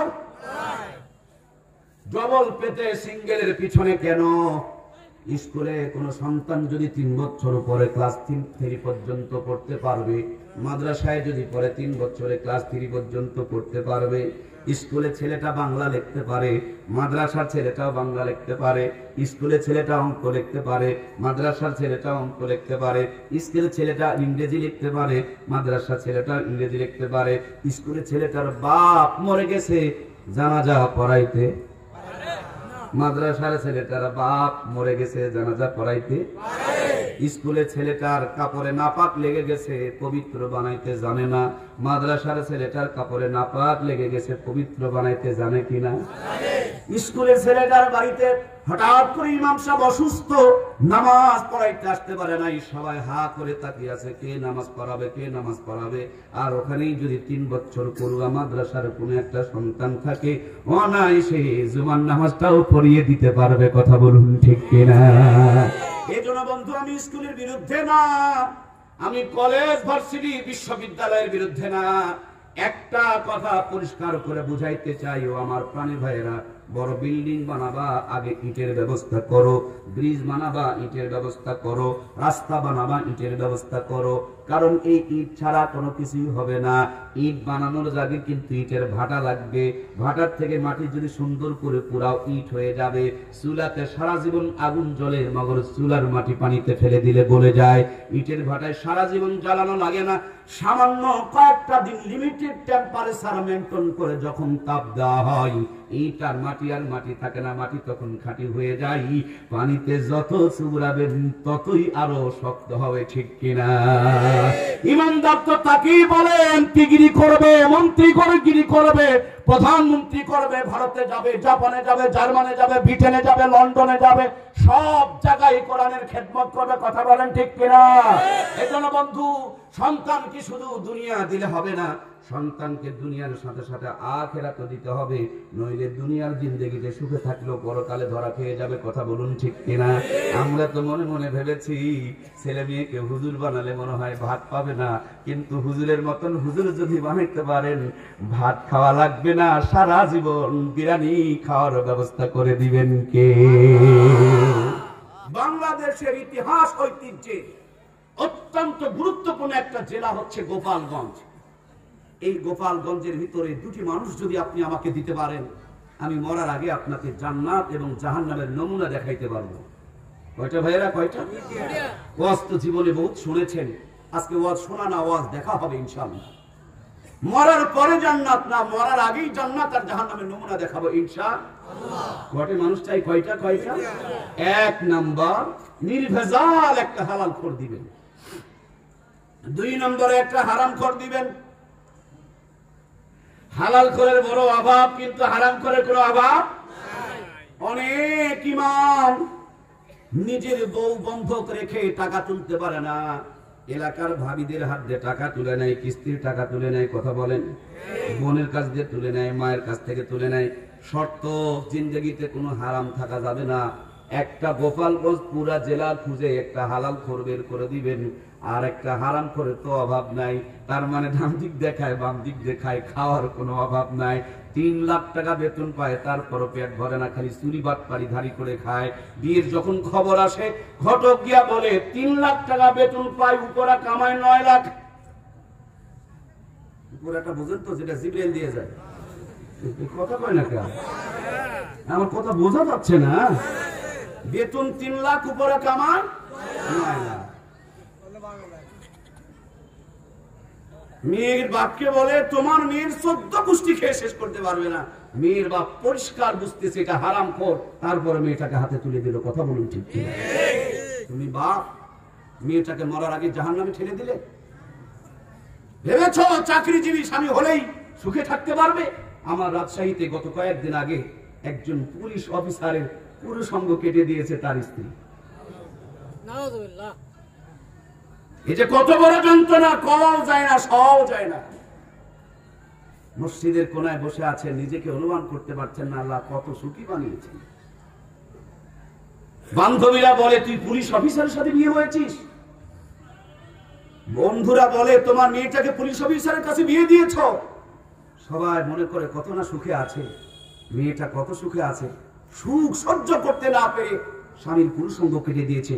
আপনি কি একবার চিন্তা করেছেন কতটুকু নির্যাতিত হলে, কতটুকু মজলুম হলে, কতটুকু অসহায় হলে একটা মেয়ে তার স্বামীর পুরুষঙ্গ কেটে দিতে পারে? কতটুকু নিরুপায় হলে এই কাজটা করতে পারে? আমার প্রিয় ভাইয়েরা, বলছিলাম হারাম করে কোনো অভাব, অনেক হারাম খোর, হারাম খেতে খেতে কুলায় না, শেষ পর্যন্ত দেশটাও খাবার চায়, নেতা হতে চায়। কিন্তু আমরা অনেক নেতা পেয়েছি, জনাব বঙ্গবন্ধুর মতো বহুত নেতাই চলে গিয়েছে যারা জীবনটাও দিয়ে দিয়েছেন, কথা বলেন। কিন্তু এরকম নেতা আছে রড খায়, সিমেন্ট খায়, তেল খায়, বালু খায়, ইট খায়, খোয়া খায়, পাথর খায়। সরকারি যদি পায়খানা আসে, বাথরুম, টয়লেট। গোপালগঞ্জের মানুষ ভালো, কিন্তু উত্তরবঙ্গের সমস্যা একটু বেশি। আমার ভাইরা, পায়খানার পর্যন্ত কোন সার হইতে পারে। গোপালগঞ্জে 10টা বিল্ডিং থাকবে, ঢাকার মধ্যে 50টা বিল্ডিং এর মালিক হতে পারবে, লন্ডনে গিয়া 50টা বিল্ডিং তিনি বানাইতে পারবে। টাকার কোনো অভাব নাই। মাঝে মাঝে টাকা সাদা বানানোর জন্য তারা বিপদে পড়ে, হাজারে ঝুঁকে, কথা বলেন ঠিক কিনা? টাকার নাকি আবার সাদার কালো আছে। আমার প্রিয় ভাইয়েরা, সব কথা তো বলতে পারছি না, একটু বুঝার জন্য চেষ্টা করিন। ওই কোটিপতির 10তলা বিল্ডিং ঘরে একটা সিসি ক্যামেরা লাগাও, আর ইমাম সাহেব হালাল খোর, মাত্র 10,000 টাকা বেতন পাই। ঘরের সালের মধ্যে দেখবেন খের নাই, পরনের কাপড়টাও হয়তো বা সুন্দর নাই, জুতাটাও খুব দামি নাই, কিন্তু ওই ভাঙা ঘর, পুরা ঘরের কোনার মধ্যে আর একটা সিসি ক্যামেরা লাগাও। 2 ঘরে 2টা ক্যামেরা লাগায়া টিভির পর্দায় সংযোগ দিয়ে একটু মজা দেখো, মজা, তামাশা দেখো, তামাশা। ইমাম সাহেবের 10,000 টাকা বেতন 3 মাস পর্যন্ত বাকি পড়ে গেছে, তারপর গালসি দিয়ে খালি রস করে, তার মানে পানির কোনো অভাব। ছোট্ট যদি ইমামতির চাকরিও করে, একইবারে যদি গরিব মানুষের বাড়িতে চাকরি করার পর পালি পরে কিছু যদি না দিতে পারো, তাও দেখবেন ডিম ভাজি দেয়, কথা বলুন ঠিক কিনা? আর অবস্থা যদি ভালো হয়, 35 আইটেমের খাবার বানায়। নরমাল যদি ইমামতির চাকরি করে, 1 জনের খাবার 3 জন খায়, তারপর শেষ হয় না, কথা বলুন ঠিক কিনা? আর যদি ওইটা একটু ভালো কোয়ালিটির হয়, ওই যে আমাদের নাসির সাহেব এসেছেন, এরকম আইটেমের যদি হয়। খুলনায় গিয়েছিলাম, 53 আইটেমের খাবার দিছে আমার সামনে, 53টা। কি খাবেন খালি দেখলো, আমার ভাবলাম, চিন্তা করলাম, আমি তো রাজমিস্ত্রির সন্তান, আমার জন্য এই খাবারগুলো নয়। আল্লাহর কোরআন অনেক বড় দামি নিয়ামত, এই কোরআন একটু আমার সিনায় লেগেছে, এজন্যই আল্লাহ এই মর্যাদাটুকু দান করেছে, কথা বলুন ঠিক কিনা? এদেশের নাস্তিকরা ভেবেছিল হুজুরদের পায়ে জুতা থাকবে না, সাইকেল কিনতে পারবে না। এখন নাস্তিকরা টাকায় টাকায় দেখে, সর্বনাশ, সাইকেল, বিমান, সাইকেল নয়, প্রাইভেট কার নয়, এখন হুজুররা হেলিকপ্টারে চড়ে বেড়ায়, কথা বলুন ঠিক কিনা? আমি ছোট মানুষ, যতবার রিক্সা ভেবে চড়ি তার চাইতে বেশি বিমানে চড়ি। আবার বড়ই বড়ই আশ্চর্যের বিষয়, একটাও টাকা নিজের নয়। এই অল্প বয়সে 12 বার হজ করছি। যেই বংশে, যেই পরিবারে জন্ম, স্বপ্নে একবার হজ দেখাও বড় মুশকিল। তারপর আল্লাহ তাআলা 12 বার হজ করিয়েছেন, একটা টাকাও পকেট থেকে লাগে নাই। সুবহানাল্লাহ বলবেন না? বন্ধুরা আমার, ময়মনসিংহে গিয়েছি, অনেকগুলো খাবার সামনে। আমার কণ্ঠ মোটা, একটু অ্যালার্জির প্রবলেম রয়েছে, এজন্য গরুর গোশত খাইতে পছন্দ কম করি। এক বৃদ্ধা আমার সন্তানকে বলেছে, বাবা হয়তোবা আগামী দিনে আর বাঁচবো না, আমার জীবনের স্বপ্ন এই বছরের যিনি প্রধান বক্তা তাকে আমি নিজের হাতে একটু রান্না করে খাওয়াবো। উনি জুলুম করে তাদের বাড়িতে খাবারের দায়িত্ব নিয়েছেন, আমাকে তুলে তুলে দিচ্ছেন, আমি সাধ্য মতন খাচ্ছি, কিন্তু গরুর গোশতটা নেব না। উনি খুব জোরাজোরি করছে। আমি জিজ্ঞেস করলাম, ভাই এত জোরাজোরি করছেন কেন? তিনি বলছেন, আমার মা ফজরের পর থেকে নিয়ে কষ্ট করে করে এই রান্নাগুলো করেছে, 1.5 ঘন্টা সময় ধরে কালো ঘুণা বানিয়েছে। আপনি খাচ্ছেন, মা আমার পর্দার ফাঁক থেকে তাকায় তাকায় বুড়ো মানুষটা দেখতেছে। আপনি সব নিয়েছেন, শুধু গরুর বস্তুটা নেন নাই, সেজন্য মা চোখের পানিগুলো কোনা থেকে মুছতেছে আর বলতেছে, আমি 1.5 ঘন্টা কষ্ট করে রান্না করেছি, হুজুরকে 1 পিস হলেও নিতে বলো। তার মানে কোরআন যদি কলিজার ভিতরে থাকে, সাধারণ মানুষের কলিজার মধ্যে ভালোবাসা ঢুকিয়ে দেন কে? আমার প্রিয় ভাইয়েরা, একটুখানি খেয়াল করে বোঝার জন্য চেষ্টা করেন। ওই যে কোটিপতি 90 লক্ষ টাকা বিটকেস ভর্তি করে বাড়িতে ঢুকতেছে, উনি এমএ পাস, ওনার বউ ডবল এমএ। উনি যত বড় কোটিপতি, ওনার শ্বশুর কিন্তু তার চাইতে 3 গুণ বড় কোটিপতি। বাড়ির মধ্যে স্বামী ঢুকলো না, ছাগল ঢুকলো, ভাবির দেখার মতন কোন টাইম। কাজের মেয়ে যেই হাত দিয়ে নাক পরিষ্কার করে, সেই হাত দিয়ে রুটি বানায় সুন্দর করে রেখে দিয়েছেন। ইয়েতিমের মতন টেবিলে বসে রুটিটুকু খেতে চায়, কিন্তু মনে বড় যন্ত্রণা, পেটের মধ্যে ঢুকতে চায় না। আমাদের এলাকায় ধানের বস্তা ধান গেজে গেজে ঢুকাই, ঠিক তেমনি ভাবে বুড়া আঙ্গুলে গেজে গেজে পেটের মধ্যে রুটি ঢুকায়। মনের পেটের ভুঁড়ি দেখে মনে হয় 6 কেজি চালের ভাত খায়। খবর নিয়ে দেখেন 2টা রুটিও হজম করার ক্ষমতা। জোর করে যদি পেটে ঢুকায়, পেটে ঢুকতে দেরি, তার আগেই যুদ্ধ শুরু হয়ে যায়, তখন র্যাব আর সার্জেল ঢুকানো লাগে। কথা বলেন আমার প্রিয় ভাইয়েরা, 10 তলা বিল্ডিং এ সব বিদেশি কারবার। শীতের দিনে গরম আর গরমের দিনে শীত বানিয়ে রেখেছে, নরম বিছানা কম্বল দিয়া কত সুন্দর করে গরম করে রাখছে, কিন্তু মনের মধ্যে যন্ত্রণা। বিটকেসে আছে 90 লাখ, আগামীকাল লাগবে 1 কোটি টাকা, 10 লাখ টাকা। এখন কোথায় পাবো চিন্তা করতে করতে ভোর হয়ে যায়, মগর চোখের মধ্যে ঘুম ধরে না, ছটপট করে গড়াগড়ি করে চোখের মধ্যে ঘুম ধরে না। একই রাত্রে 3টা করে ঘুমের বড়ি, তারপরে চোখের মধ্যে একটু যদি ঘুম ধরে, ডাক্তারের কথা মনে পড়ে, ডাক্তার কইছে প্রত্যেকদিন জিহ্বা বের করে 3 কিলোমিটার লেফট রাইট করবা, নইলে কিন্তু বাঁচবা না। পক্ষান্তরে ইমামের খবর নিয়ে দেখো, হালাল কামাই করেছে, সুন্নতি জীবন যাপন করেছে, এই জন্য আল্লাহ তাআলা তার জীবনটা কত বরকতময় করে দিয়েছে। আমার প্রাণপ্রিয় ভাই, একটু খবর নিয়ে দেখো, এশারের নামাজ পড়ে আলু ভর্তা দিয়েও যদি পায়, চোখের পলকে 3 প্লেট বসায়া দেয়। সুবহানাল্লাহ।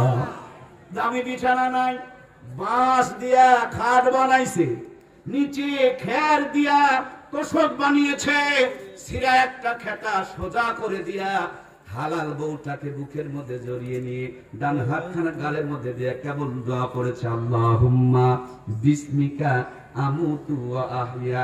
বিছানায় মাথা দিতে দেরি, জান্নাতের ঘুম আসতে দেরি লাগে না। জোরে বলুন সুবহানাল্লাহ।